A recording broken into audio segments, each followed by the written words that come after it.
Air show ಇದು ಬೆಂಗಳೂರಿನಲ್ಲಿ ನಡೆಯುತ್ತೆ, ಯಲಹಂಕದ ಬಳಿ.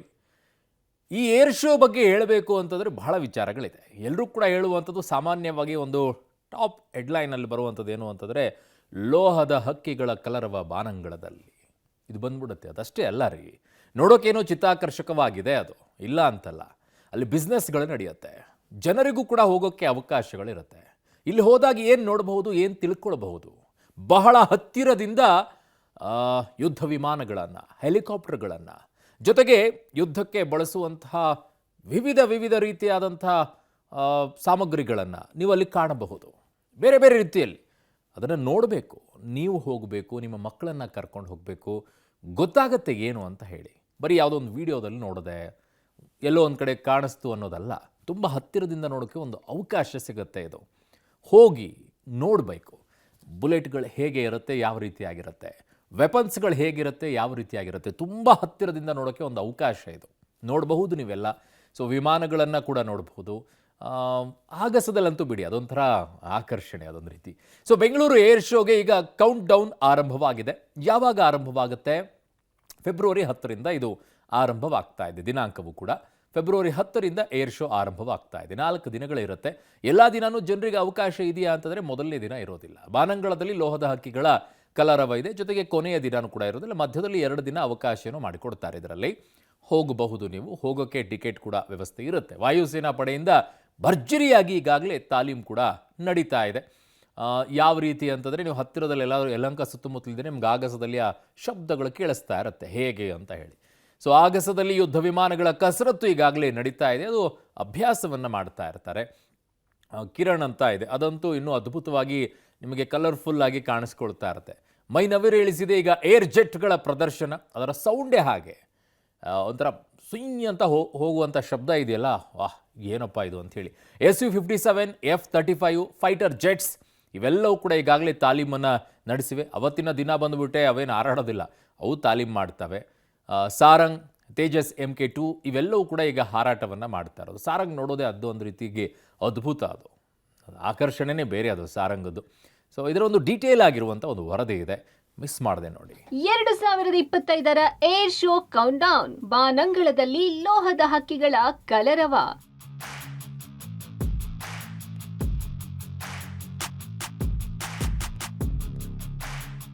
ಅಂತಿಮ ಹಂತದ ರಿಹರ್ಸಲ್ ಯಶಸ್ವಿ.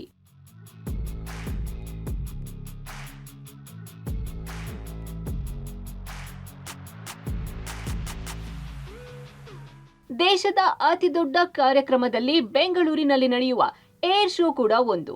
ಇದೇ ಸೋಮವಾರದಿಂದ ಆರಂಭವಾಗಲಿರುವ ಏರ್ ಶೋಗೂ ಮುನ್ನ ಇಂದು ವಾಯುಸೇನಾ ಪಡೆ ಭರ್ಜರಿ ತಾಲೀಮು ನಡೆಸಿತು.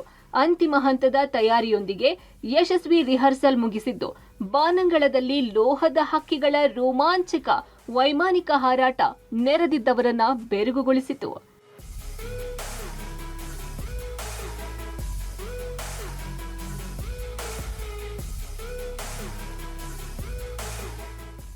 ಯಲಹಂಕದ ಏರ್ ಬೇಸ್ನಲ್ಲಿ ನಡೆದ ರಿಹರ್ಸಲ್ನಲ್ಲಿ ಭಾರತೀಯ ವಾಯುಸೇನೆಯ ಶಕ್ತಿ ಸಾಮರ್ಥ್ಯದ ಅನಾವರಣವನ್ನ ಜನ ಕಣ್ತುಂಬಿಕೊಂಡರು.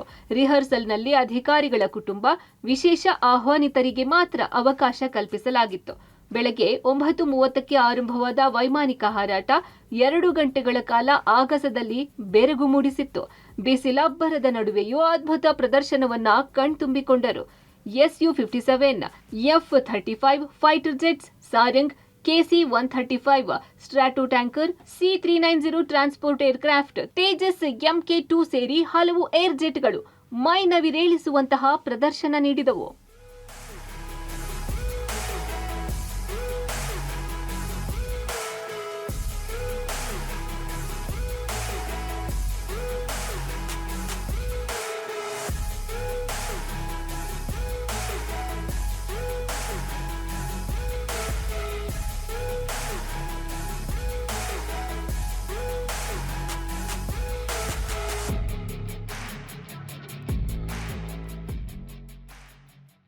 ಇದೇ ವೇಳೆ ಬಾನಂಗಳದಲ್ಲಿ ಸೂರ್ಯಕಿರಣ ತಂಡ ಹೃದಯ ಕೃತಿ ಬಿಡಿಸುವ ಮೂಲಕ ಜನರನ್ನ ರಂಜಿಸಿತು.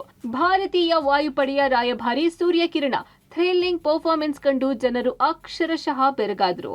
ನಮಗೆ ತುಂಬ ಖುಷಿ ಆಗ್ತಾ ಇದೆ. ನಮ್ಮ ಡಿಫೆನ್ಸಲ್ಲಿ ಮತ್ತು ವಾಯು ಇದರಲ್ಲಿ ನಮ್ಮ ಭಾರತ ದೇಶ ಮೊದಲಿಗಿಂತ ಎಷ್ಟು ಮುಂದುವರೆದಿದೆ ಅಂತಂದ್ಬಿಟ್ಟು ಈಗ ತುಂಬ ನೋಡಿ ನಮಗೆ ತುಂಬ ಖುಷಿ ಆಗ್ತಾ ಇದೆ. ಆ್ಯಸ್ ಅ ಸ್ಟೂಡೆಂಟ್ಸ್ ಅಥವಾ ನಮ್ಮ ಒಂದು ಯೂತ್ ಜನ್ರೇಷನ್ ಏನಿದೆ ಇದೆಲ್ಲ ತುಂಬ ಸಿಗೋದು ಅಪರೂಪ ಅಂತ ಅನಿಸುತ್ತೆ. ಇಲ್ಲಿ ಬ್ಯಾಂಗ್ಳೂರಲ್ಲಿ ಇರೋದ್ರಿಂದ ನಮಗದು ತುಂಬ ಹೆಲ್ಪ್ ಆಗುತ್ತೆ, ನೋಡೋದಕ್ಕೂ ನಮಗೂ ಖುಷಿ ಆಗುತ್ತೆ. ನನಗೆ ರಫೇಲ್ ಆಮೇಲೆ ಮೇಘ್ ಹೆಲಿಕಾಪ್ಟರ್ ಸೂರ್ಯಕಿರಣ ಸೂಪರ್ ಆಗಿತ್ತು.